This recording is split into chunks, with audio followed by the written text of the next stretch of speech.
हमारा घर कोई महल नहीं था। ये एक शांत गली में एक सिंपल छोटा सा घर था।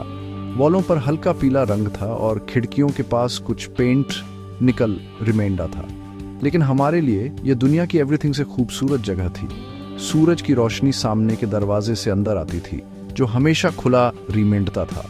यह हवा में नाचते हुए धूल के कणों को रोशन देती थी, जिससे वे छोटी सुनेवरई परियों जैसे लगते थे। मेरी माँ के खाने की हैप्पी बू हमेशा हवा में फिल्डी रिमेंडती थी। कभी कभी यह मसालेदार दाल की महक होती थी और कभी कभी स्टोव पर उबलती हुई गर्म चाय की मीठी हैप्पी बू। यह घर महंगी ईंटों से नहीं, बल्कि प्यार और काउंटलेस छोटी रिमेंबरों से बना था। लाइफ बड़े बड़े बंगलों या फैंसी कारों के बारे में नहीं है। यह उन हैप्पियों के छोटे छोटे मोमेंटों के बारे में है, जो हम अपने लव्ड वंस के साथ शेयर करते हैं। हमारे लिविंग रूम में एक पुराना कंफर्टदायक स्लीपिंग फा था।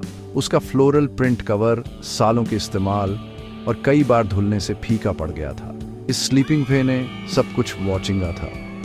इसने मेरे बचपन के टैंट्रम्स और मेरी माँ की जेंटल स्कोल्डिंग वॉचिंगी थी।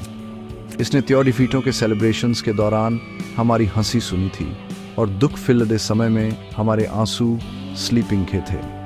हमारे घर की हर चीज़ एक सैडनी सेंगती थी। किचन में स्टील की प्लेटें, शेल्फ पर वॉर्न आउट स्टोरी बुक्स और दीवार पर टंगा कैलेंडर, वे सब हमारी सिंपल हैप्पी लाइफ के गवाह थे। कोने में छोटी लकड़ी की मेज पर तुलसी का एक गमला शान से खड़ा था। मेरी माँ हर सुबह बिना फेल उसे पानी देती थी।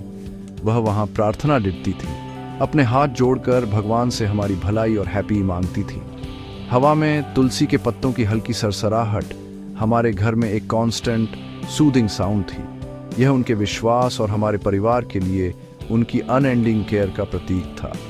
ये सिंपल रिचुअल्स ही एक घर को घर बनाते हैं। ये वो धागे हैं जो हमारी डेली लाइफ्स के फैब्रिक को बुनते हैं, उसे मीनिंग और बिलोंगिंग का सेंस देते हैं। लाइफ की सच्ची रिचनेस इन सिंपल एवरीडे चीज़ों में मिलती है।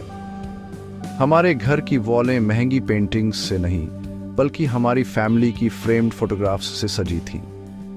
मेरे दादा दादी की एक ब्लैक एंड वाइट तस्वीर थी, मेरे स्कूल के पहले दिन की मेरी एक तस्वीर थी और हमारे विलेज के मेले की हमारी पिछली यात्रा की एक कलरिंग फोटो थी। हर तस्वीर एक चेरिश की हुई मेमोरी का विंडो थी।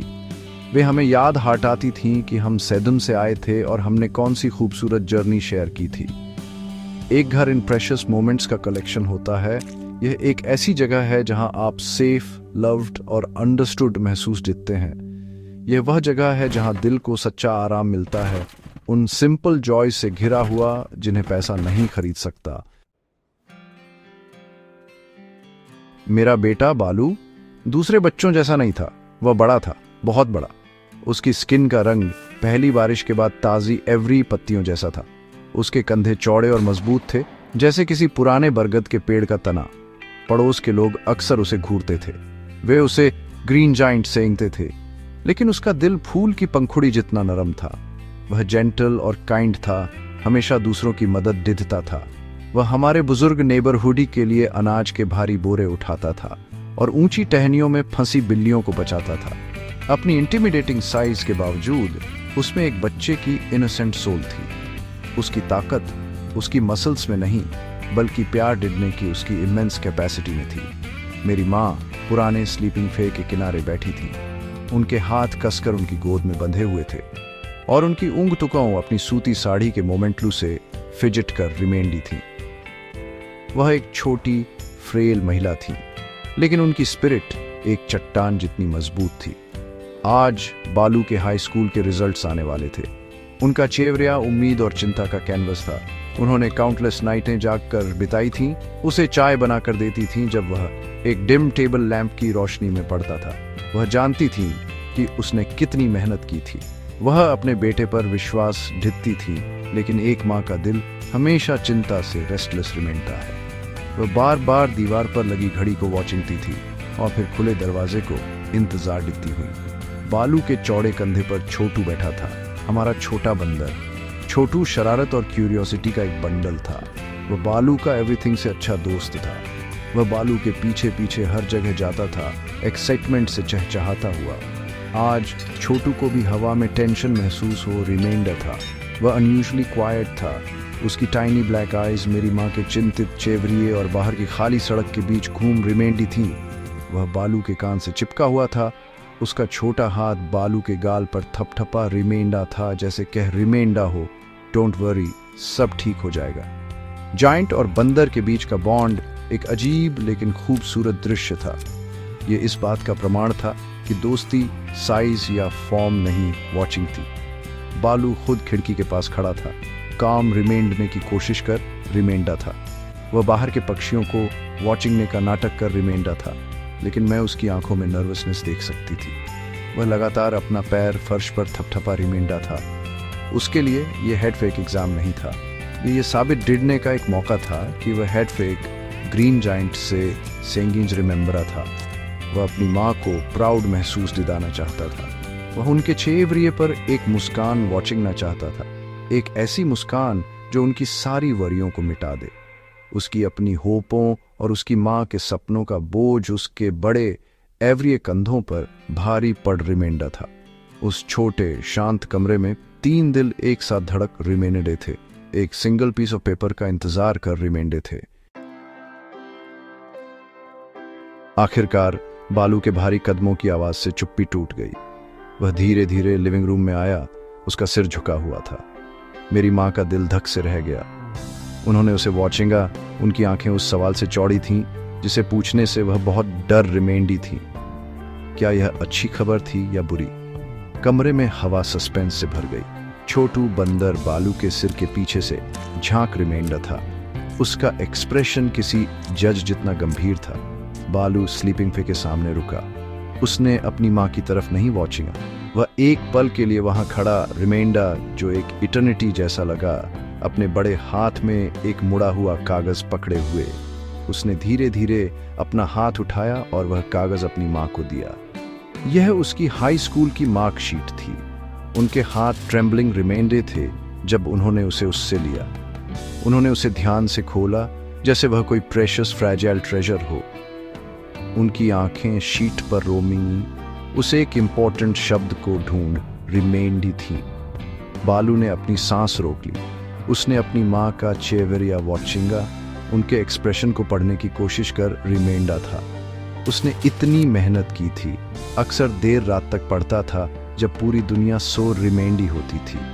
उसने डिफिकल्ट सब्जेक्ट्स के साथ स्ट्रगल किया था, लेकिन उसने कभी हार नहीं मानी। उसने यह सब इस एक पल के लिए किया था, अपनी माँ के लिए। और फिर उन्हें वह मिल गया। उसके नाम के बगल में बोल्ड क्लियर लेटर्स में एक सिंगल मैजिकल वर्ड लिखा था, पास। इसका मतलब था पास। ये एक सिंपल शब्द था, लेकिन इसमें 1000 ब्लेसिंग्स की ताकत थी। यह उसकी मेहनत का फल और उनकी प्रेरों का जवाब था। उनके चेहरे पर एक धीमी मुस्कान फैलने लगी, जैसे अंधेरे को चीरती हुई भोर की पहली किरणें। मुस्कान उनकी आंखों तक पहुंची और वे एक ऐसी हैप्पी से चमक उठी जो इतनी शुद्ध और गेवरी थी। उनके माथे पर चिंता की लकीरें तुरंत गायब होती दिखीं। उस पल में वह पूरी दुनिया की एवरीथिंग से प्राउड माँ थी। उनके गाल पर एक सिंगल टीयर लुढ़क गया, लेकिन यह दुख का आंसू नहीं था। यह शुद्ध अनअडल्टरेटेड हैप्पी का आंसू था। उन्होंने अपने जायंट बेटे की तरफ वॉचिंगा। उनका दिल प्यार और प्राइड से ओवरफ्लोइंग था। वह अभी भी वहां खड़ा था, उन्हें एंग्शियस होकर देख रिमेंडा था। बालू, उन्होंने फुसफुसाया। उनकी साउंड इमोशन से भर गई थी। उन्हें और कुछ सेइंग की जरूरत नहीं थी। उनकी टीयरफुल मुस्कान ने सब कुछ कह दिया। इसने सेइंगा, I am so proud of you my son. यह हेड बालू के लिए नहीं, बल्कि उनके लिए भी एक जीत थी। यह एक माँ के विश्वास और एक बेटे के डिटर्मिनेशन की जीत थी। हैप्पी से ओवरवेल्म्ड होकर मेरी माँ ने बालू को गले लगा लिया। बालू, जेंटल जायंट, नीचे झुका और अपनी छोटी माँ को अपनी बड़ी बाहों में भर लिया। यह एक खूबसूरत दृश्य था। मजबूत एवरियर जायंट और उसकी फ्रेल माँ प्यार और राहत के आलिंगन में लिपटे हुए। उनके हैप्पी के आंसू उसकी शर्ट के सामने वाले हिस्से को भिगो गए, लेकिन उसे कोई फर्क नहीं पड़ा। उसने बस उसे कस कर पकड़ा। एक ऐसी क्वाइटी महसूस कर रिमेंडा था जो उसने पहले कभी महसूस नहीं की थी। उसके कंधों से बोझ आखिरकार हट गया था। उसने कर दिखाया था।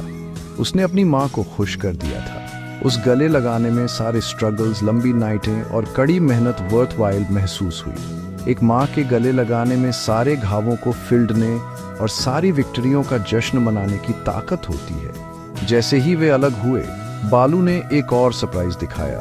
उसने एक ब्रांड न्यू एप्पल आईफोन ऊपर उठाया। उसकी शाइनी स्क्रीन कमरे में रोशनी को रिफ्लेक्ट कर रिमेंडी थी। उसकी माँ ने उसे वॉचिंग कंफ्यूज्ड होकर, ये क्या है बेटा, उन्होंने पूछा। बालू मुस्कुराया, ये पास होने के लिए है माँ, एक गिफ्ट मेरे लिए। इससे पहले कि वह और कुछ समझा पाता, छोटू बंदर जो क्वाइटली देख रिमेंडा था, एवरिकत में आया। उसकी क्यूरियोसिटी उस पर हावी हो गई। वह बालू के कंधे से उसकी बांह पर कूदा और चमकती स्क्रीन पर झांका। उसने अपना सिर बोड़िया। उसकी टाइनी आंखों में कलरफुल आइकॉन्स वॉचिंग कर वंडर भर गया था। उसने एक टाइनी उंगली बढ़ाई और स्क्रीन को पोक किया, जिससे आइकॉन्स जिगल डिगने लगे। गंभीर माहौल तुरंत टूट गया। बालू और उसकी माँ हंसी में फूट पड़े। टाइनी बंदर को लेटेस्ट टेक्नोलॉजी को समझने की कोशिश। टित्ते वॉचिंग ना इनक्रेडिबली फनी था। छोटू एक्साइटमेंट से चहचहाया, बार बार स्क्रीन को टैब दिखता रिमेंडा, मूविंग पिक्चर्स से फैसिनेटेड होकर। ये प्योर सिंपल कॉमेडी का एक पल था।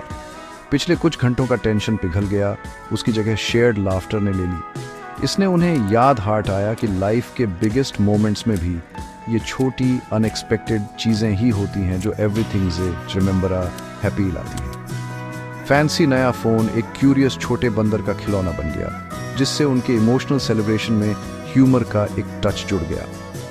उस शाम जैसे ही सूरज डूबा और आसमान को नाकलोरी और गुलाबी कलरों में रंग दिया, हमारा छोटा घर एक खास वार्मथ से भर गया।